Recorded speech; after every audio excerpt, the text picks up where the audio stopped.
I love stories that show how God shows up in the lives of people, but in ways that are not easily discernible as being God. Stories like the one that I heard once about a believer, a young woman, a Christian, who was walking down the street in her city, and she saw a man loitering on the street kind of at the entrance to an alley, and he sort of creeped her out. But she said a quick prayer and kept on walking, and nothing happened. She got safely by and safely home. However, that night on the news, she saw that there had been a woman attacked at that exact same spot, not 5 minutes later than she had been there, and that the police were looking for people who might have witnessed an event. And so she went down to the police and told them she'd been there and described the guy that she'd seen loitering in the alley. Long story short, they did find the man and arrested him, and eventually he admitted to the attack on the other woman. And so one of the police officers said, well, why didn't you attack the young woman who walked by just like 5 minutes before? And the guy looked completely startled. He said, why would I do that? She had two big dudes with her, one on either side. But in actual fact, the woman had been alone. She was alone in terms of her own perception, but God was walking with her and protecting her. And behind the scenes, where she couldn't see it, God was at work. And then there's less exciting stories like mine. I had a problem with my pool this spring, and it was overflowing, kept overflowing. And someone from our community group came over and fixed it, but he noticed a tank hanging loose on the wall in my mechanical room, which if it just fell another tiny little bit would cause an extensive and very expensive repair. And because my pool overflowed, and because he came over, he noticed and avoided a much more costly mistake. So what had been a frustration for me turned out to be a blessing from God. The idea that God works behind the scenes is the doctrine of God's providence. And God is at work behind the scenes in this book. He is always at work behind the scenes in our lives, even when we don't perceive it. And so hopefully seeing how he is actively at work in the lives of Ruth and Naomi will help us to become more aware of his active work in our own lives on a daily basis. So the book begins by telling us about a man, or about a family, who were taken by the father of the family to the country of Moab during a time of famine in their home country of Israel. And there were two sons in the family. We can learn a tiny little bit about this family by the meaning of the name of the father, Elimelech. Elimelech means, my God is king.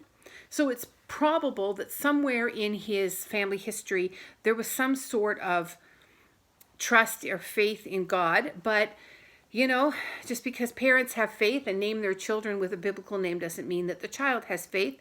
So we don't really know what Elimelech's personal faith was like when he left Israel and went to Moab. Certainly at the time that he left Israel, Israel was actively idolatrous. And so if he was following the example of his own country, he might not have been obedient to God at all. And so off they go to Moab because there is a famine in Israel. This may have been the time when God allowed Israel to fall into the hands of an enemy, and this famine had been the result of that. So we had the question in the study, should Elimelech have taken his family to Moab? Was it right to do so or not? Now, we don't have a definitive answer, and certainly we can't go around judging other people's suffering and the results of things that are going on in their lives as consequences to sin. We can't do that, but we can look at a couple of verses and consider a little bit about the character of God, and it might help us a bit. One verse that you might want to look up is Proverbs 3:11-12, and it says, my son, do not despise the Lord's discipline, and do not resent his rebuke, because the Lord disciplines those he loves. And another verse is the first phrase of James chapter 4, verse 7. Submit yourselves then to God. On top of these verses, there are the commands that God has given that Israel is not to marry Moabite people. Having gone to Moab, this is what Elimelech's sons end up doing. They both marry Moabite women. And so the marriage of these sons to Moabite women is a flat-out disobedience to the Lord. Now, on the flip side, clearly, God has a plan for Ruth. He he's going to give her grace. He's got a blessing for her. But you have to ask yourself, does God need us to do wrong, to sin against him, to disobey him, in order that he can bring about a godly result? And the answer is no, he doesn't. He had myriads of ways in which he could have brought Ruth to Israel without asking or without expecting his people to disobey him in order to achieve that. It's never a good idea to disobey God. So on the whole, it seems to me that this was a wrong decision. It seems to me that it was a costly one because both Elimelech and his sons die in Moab. It's always better to submit ourselves to God's correction.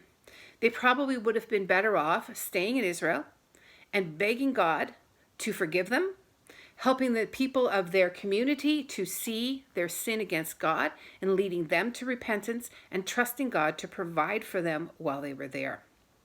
If you look down at the end of chapter 1, it seems that Naomi herself thinks that what happened to them in Moab was the Lord's hand being heavy on her. She seems to think her losses are due to going to Moab and maybe to God's correction. And so God's discipline is always for our good. He wants our best. To try to escape his correction just prolongs the discipline. After 10 years in Moab, both Naomi's sons die. Her husband has already died, and Naomi is left alone except for her 2 daughters-in-law. Now, this is a really tough situation for a woman in the ancient world. A woman lived her whole life in the household of a man. First, the household of your father, and then you went from the household of your father to that of your husband. And then if your husband died, you hoped that you had sons who would take over the household, and you would live under the protection of your son for the rest of your life.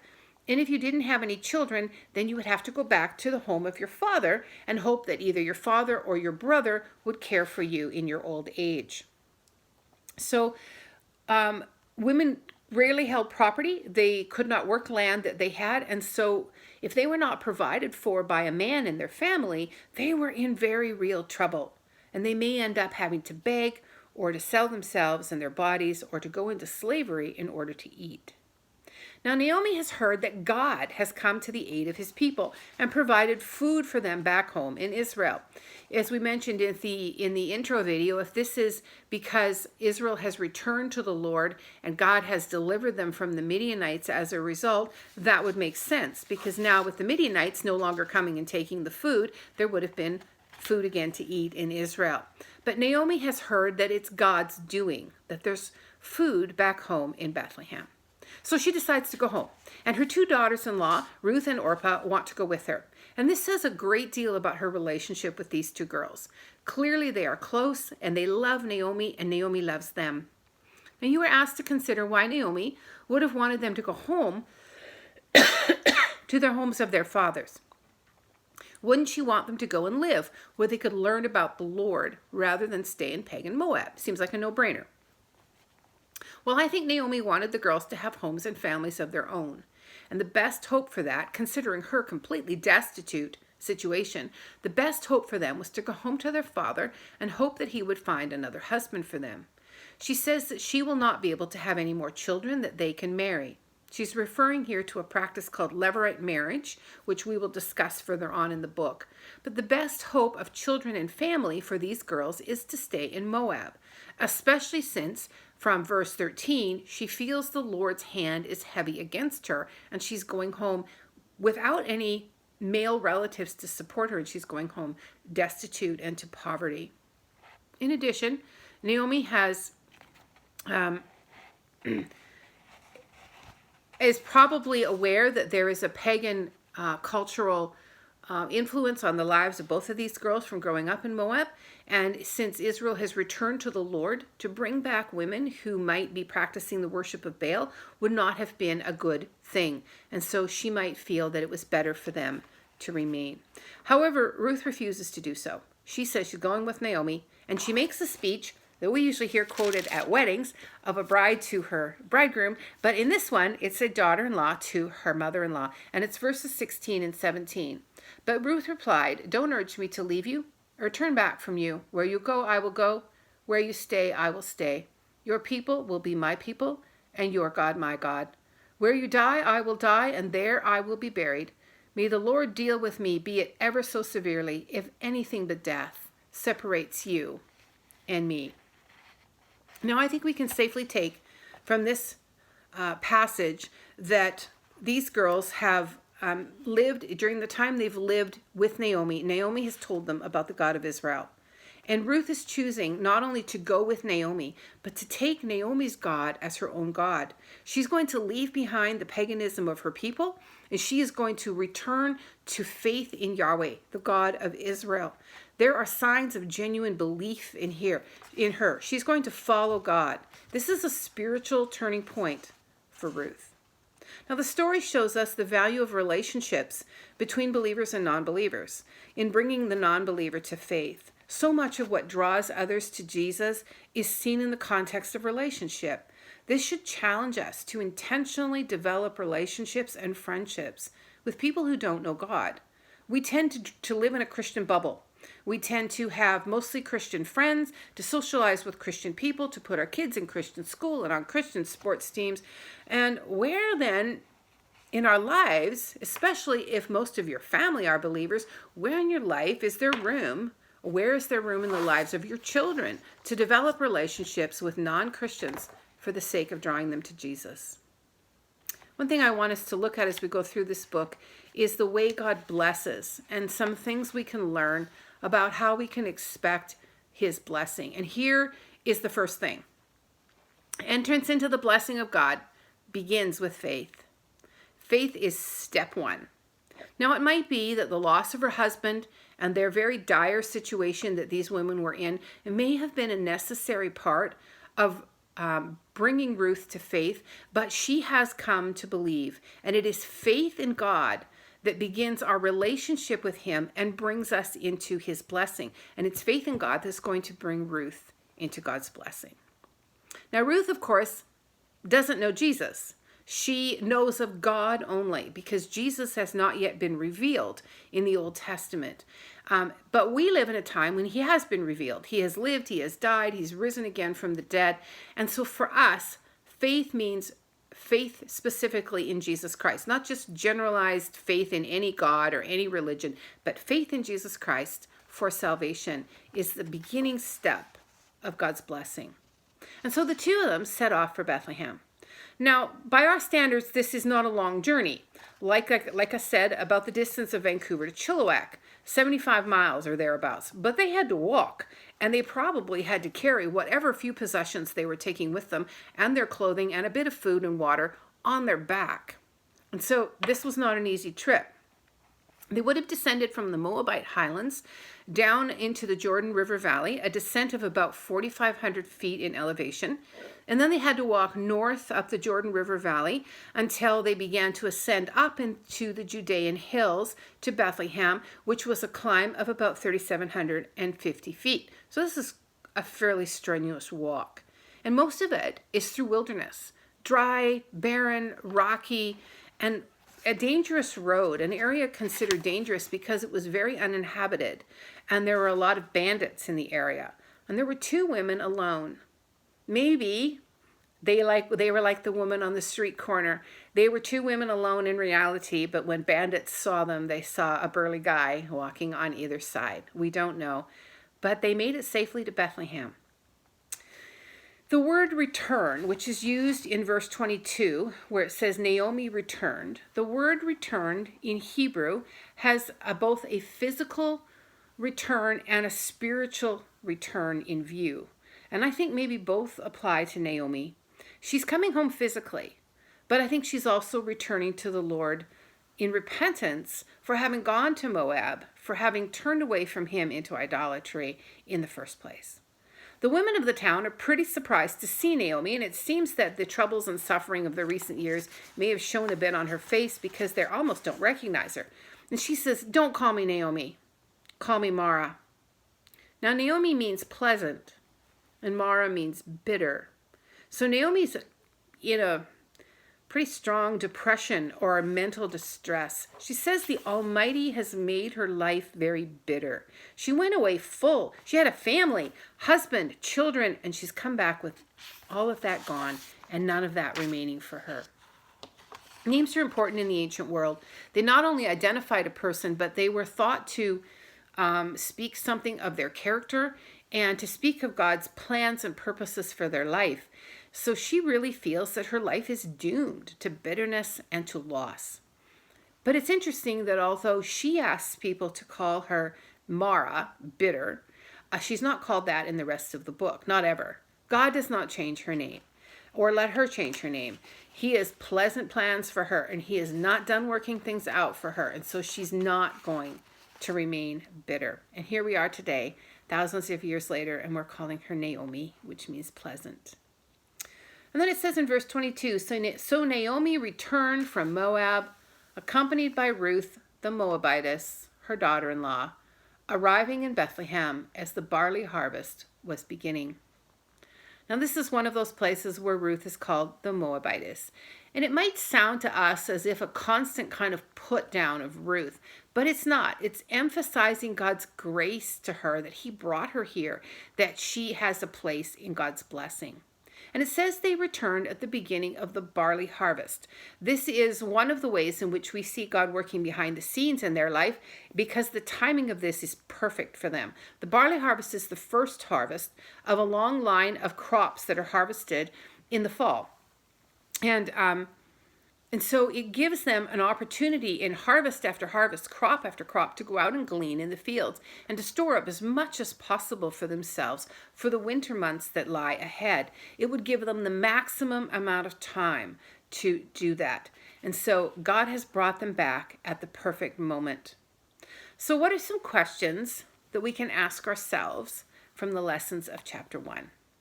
Well, how are you seeing God working behind the scenes in your life? If you can't see it now, will you take on faith that he is in fact at work? How does this impact how you view the troubles and problems of your life? Have you felt that God has been hard on you and that you've been maybe a little bit bitter? Will you instead have another look and see if maybe he isn't working up to a big blessing? Is there some discipline of God that you've been trying to escape? God doesn't discipline us to be mean or tough or because he's angry at us. He does it to bring us back to him and to correct us. He does it for our good. What lesson do you need to learn so God doesn't have to continue to discipline you? You know, Jonah learned that when he tried to escape God's leading, he learned that there's nowhere he can run where God can't find him. So if God is intent on correcting us, he knows where to find us. And no matter how much we try to escape it, he is intent on fixing the problems and bringing us back. We might as well just submit to it as quickly as possible. God called Naomi to return, both physically and spiritually. If going to Moab was in disobedience to God, then returning to Israel means he brought her back to the place from which she went astray. And I think God does that often. He asks us to come back and obey in the place in which we disobeyed when we began to drift away from him. If God is calling you to return, in which thing do you need to go back and undo an act of disobedience that took you away in the first place? Who in your life needs to see Jesus through your relationship with them? If there's no non-Christians in your life with whom you have a friendship, how are you going to cultivate those friendships for the sake of the gospel? How does your life make Jesus attractive to other people? The one thing I've noticed as I've been thinking about the effect on us of this pandemic is that we are not able to bring people to church, to programs or to services. More and more, the effectiveness of the church is dependent on the intentional sharing of our faith by individuals.